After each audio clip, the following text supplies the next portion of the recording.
rumah mereka tidak mendapatkan kasih sayang. Di jalanan mereka balapan. Mereka tidak mendapatkan ruang hidup tanpa gadget dalam setiap hari. Saya katakan, justru lingkungan kita hari ini, rumah, halaman rumah, kadang sekolah, kadang jalanan, bukan lagi tempat yang ramah untuk anak-anak Indonesia. Untuk itu apa kebijakan yang harus kita lakukan? Kebijakan yang harus kita lakukan adalah mindset pembangunan dirubah. Ekonomi bukan segalanya. Itu penting. Tetapi ekonomi tidak boleh membunuh ruang-ruang publik di mana orang mendapat ruang bercengkrama. Desain rumah harus dikembalikan pada desain yang membuat jendela, membuat ruang untuk ibu dan bapaknya berkumpul. Siapa yang berhak ini berhasil? Mereka adalah kaum-kaum nasionalis yang mencintai bangsa ini. Siapa yang berharap ini gagal? Para nyinyir dan para pembenci yang menjadikan politik sebagai tujuan hidupnya tanpa pernah bisa membedakan mana kepentingan politik dan mana kepentingan kebangsaan. Walaupun kebijakannya baik karena beda dengan politiknya, dia mengatakan buruk. Dan walaupun kebijakannya buruk karena sama dengan politiknya, dia katakan baik. Ini orang yang tidak punya spirit nasionalisme. Dia hidup mempertuhan politik dalam setiap waktu.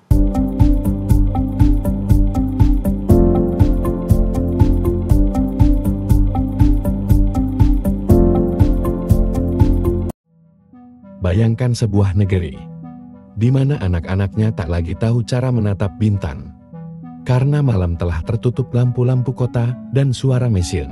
Bayangkan sebuah rumah yang punya tembok tapi tak punya ruang untuk bicara. Anak-anak ada, tapi jiwanya seperti tak pulang. Hari ini bukan soal siapa yang salah, tapi soal siapa yang berani berubah. Di tengah hiruk-pikuk peringatan Hari Kebangkitan Nasional, ada sebuah pidato yang bukan hanya mengajak kita mengenang masa lalu, tapi menampar kita agar sadar tentang masa depan anak-anak kita. Bukan pidato biasa, karena di balik kalimat-kalimatnya tersimpan sebuah peringatan keras dan secercah harapan. 273 anak dari seluruh Jawa Barat yang dulunya tersesat dalam jalanan, tertangkap karena kekerasan, kecanduan gadget, minuman oplosan, atau sekadar tak tahu arah hidup. Mereka bukan penjahat, mereka bukan kriminal.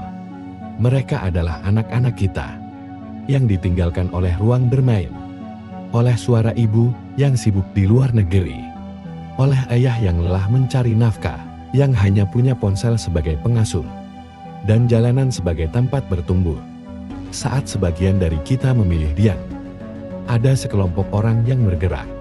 Mereka dikumpulkan, dimasukkan ke barak militer, dilatih, dididik, ditegakkan kembali rasa hormat dan harga dirinya. Dan hasilnya, mereka kembali bukan sebagai penjahat, tapi sebagai anak-anak yang tahu arah, yang punya harapan. Yang pertama, hari ini kita bersama-sama memperingati upacara kebangkitan nasional. Saat masyarakat Indonesia, masyarakat Nusantara disadarkan dari ketertutupan telinganya, dari ketertutupan matanya, dari ketertutupan hatinya, dari kebutaan matanya, dari ketulian telinganya, dari kebisuan lidahnya, dan dari ketutupan hatinya, di mana saat itu kita masuk pada sebuah fase, kita ternina-bobokkan oleh imperialisme kolonialisme yang menghamparkan lapangan pekerjaan, yang menghamparkan perkebunan, yang menghamparkan areal persawahan, yang menghamparkan areal-areal irigasi, yang menghamparkan areal bendungan. Tetapi mereka mengisi gedung sate ini, mereka mengisi gedung-gedung indah dan mewah di seluruh Nusantara. Tetapi gedung-gedung itu hanya memiliki hak mereka untuk melakukan pengelolaan keuangan, untuk melakukan pengelolaan kekuasaan, di mana seluruh hasil kekayaannya dinikmati oleh mereka dan dikirimkan ke negerinya. Dan kemudian rakyat Indonesia hanya menjadi kuli dengan gaji yang terbatas. Dan beberapa orang Indonesia yang tunduk menjadi kaki tangannya, menikmati sebagian kekuasaannya, bahkan menikmati uang yang seharusnya dibayarkan kepada para pekerja Indonesia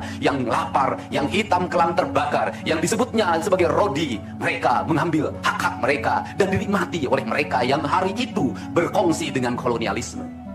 Maka kesadaran itu tumbuh, lahirlah gerakan Budi Utomo, lahirlah gerakan Sumpah Pemuda, dan seluruh gerakan itu dimulai dengan sebuah kesadaran dan hilangnya rasa takut pada dirinya bahwa kita adalah pemilik hak dari negeri ini.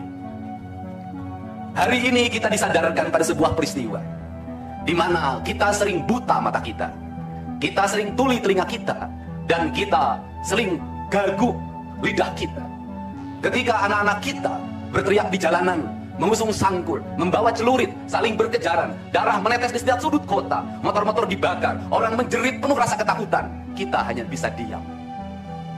Ketika di sudut-sudut kota, anak-anak kita menenggak ciu.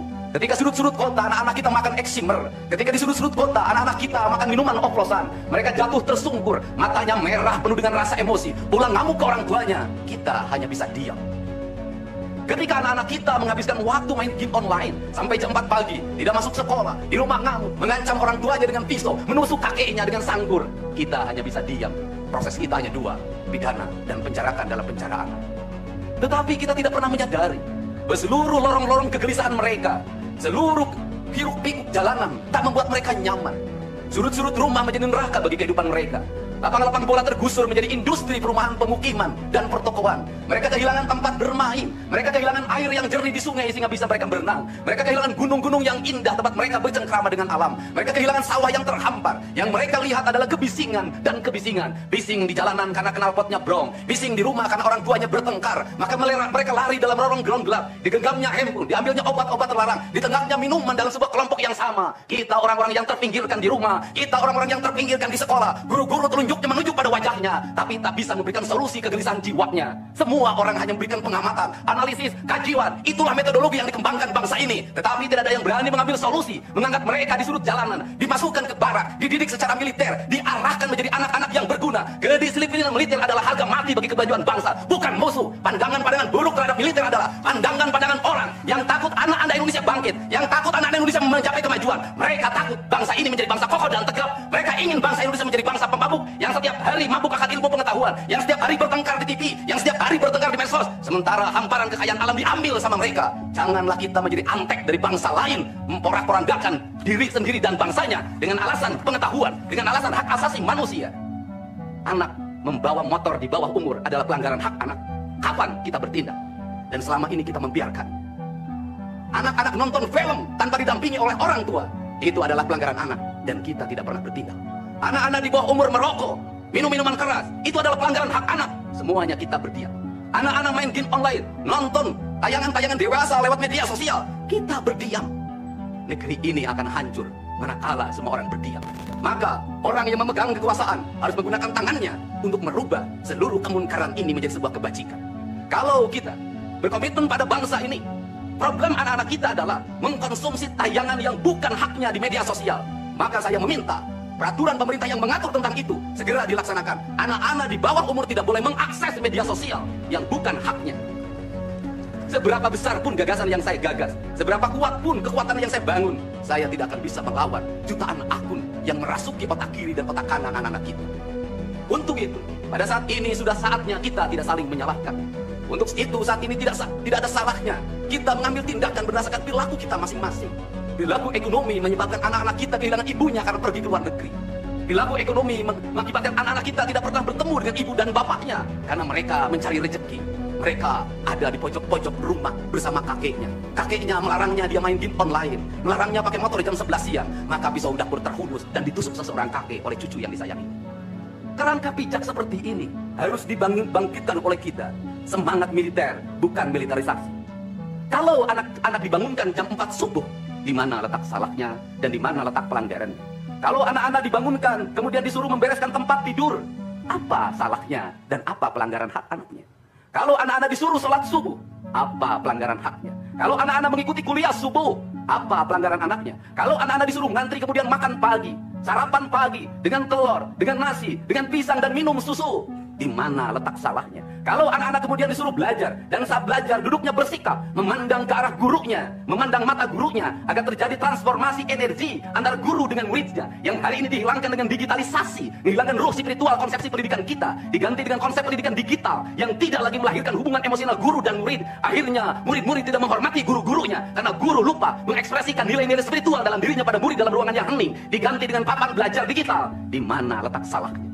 Kalau anak-anak itu diajarkan makan siangnya tertib, berantri, berdoa sebelum makan, di mana letak salahnya? Kalau anak-anaknya sore hari diajarkan bola voli, sepak bola, latihan baris berbaris, di mana letak salahnya? Kalau sore hari anak-anak disuruh masuk ke masjid, mengikuti pengajian, di mana letak salahnya? Kalau setelah itu mereka makan malam, dan makan malam ditandai dengan berdoa, di mana letak salahnya? Kalau mereka jam 9 disuruh masuk barak, disuruh masuk ruang tidur, dan disuruh tidur, di mana letak salahnya? Justru hak-hak anak terdapat di barak pendidikan TNI, dan hak itu tidak mereka dapatkan di rumah-rumah.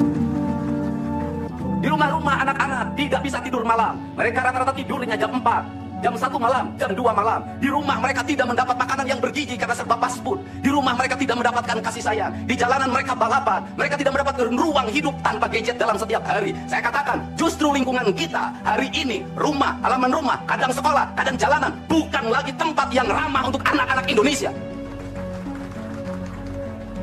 Untuk itu apa kebijakan yang harus kita lakukan? Kebijakan yang harus kita lakukan adalah mindset pembangunan dirubah. Ekonomi bukan segalanya. Itu penting. Tetapi ekonomi tidak boleh membunuh ruang-ruang publik di mana orang mendapat ruang bercengkrama. Desain rumah harus dikembalikan pada desain yang membuat jendela, membuat ruang untuk ibu dan bapaknya berkumpul. Halaman rumah harus tersedia di setiap kampung, jangan dihabiskan untuk bangunan. Karena anak-anak ingin bermain di halaman. Lapangan bola di setiap desa harus ada. Karena apa? Karena mereka terus berinteraksi olahraga. Sungai-sungai harus dijernihkan. Karena anak-anak orang miskin tidak bisa berenang di kolam renang yang berbayar. Mereka harus berenang di sungai-sungai yang jernih. Gunung-gunung harus dihijaukan. Karena anak kita perlu hiking dan traveling dalam setiap waktu. Anak-anak kita perlu berinteraksi dengan semesta. Lampu-lampu kadang sebulan sekali harus dimatikan. Agar anak kita bisa menatap langit, melihat bulan dan bintang. Bahwa dia adalah bagian dari cakrawala yang indah. Negeri ini sudah sesak dengan uang di kepalanya. Yang akhirnya apa? Pendidikan hanya menjadi ucapan dan tingkatan S1, S2, dan S3.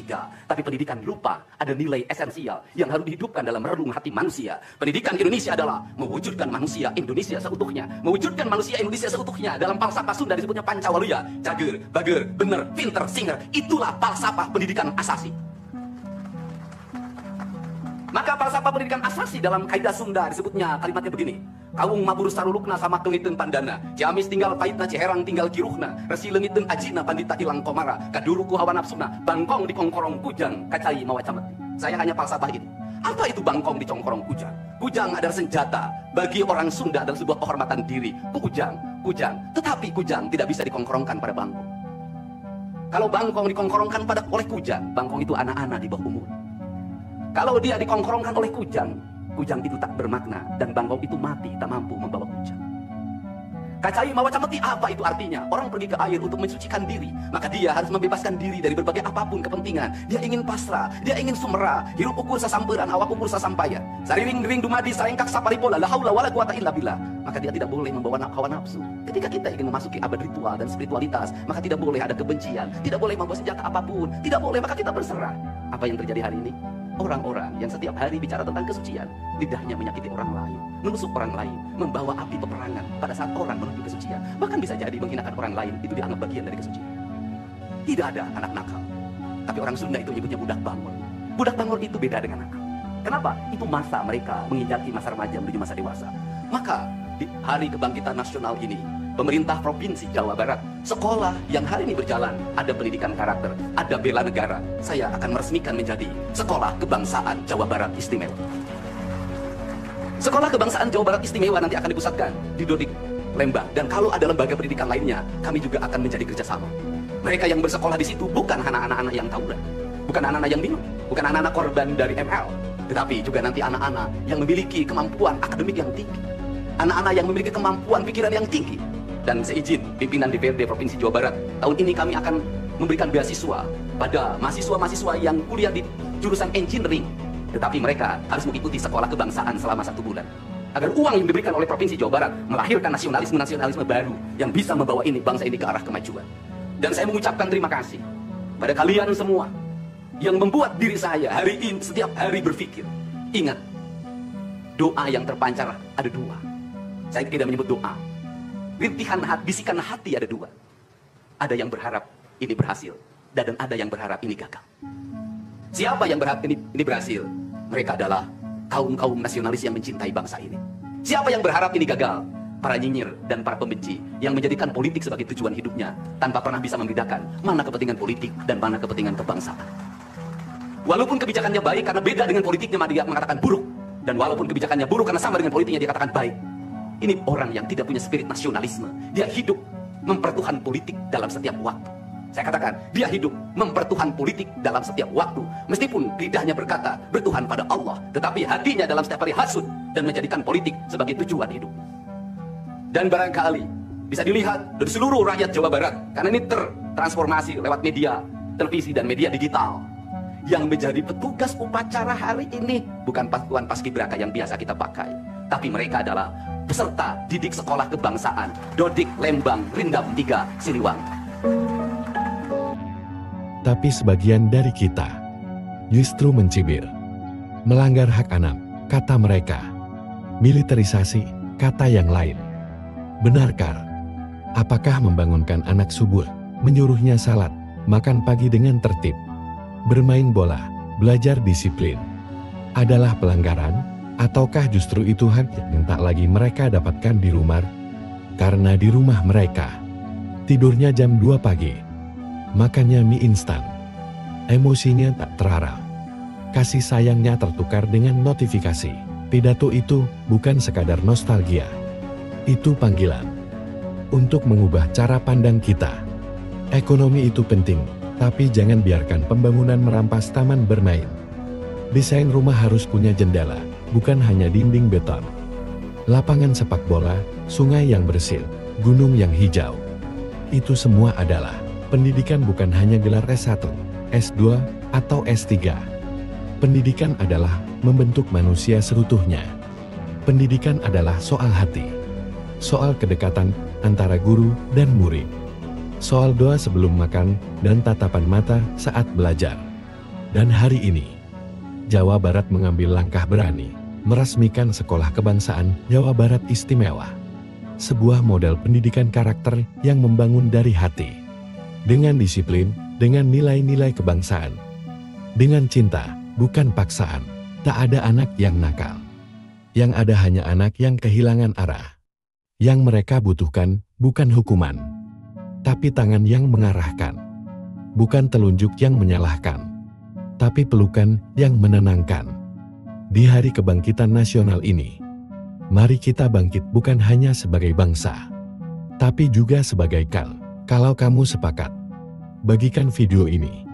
Tinggalkan komentar, apa arti pendidikan yang sesungguhnya menurutmu? Dan jangan lupa, subscribe agar kita bisa terus bahas topik penting tentang masa depan negeri ini. Terima kasih sudah menonton. Salam hangat, dan mari kita jaga masa depan bersama.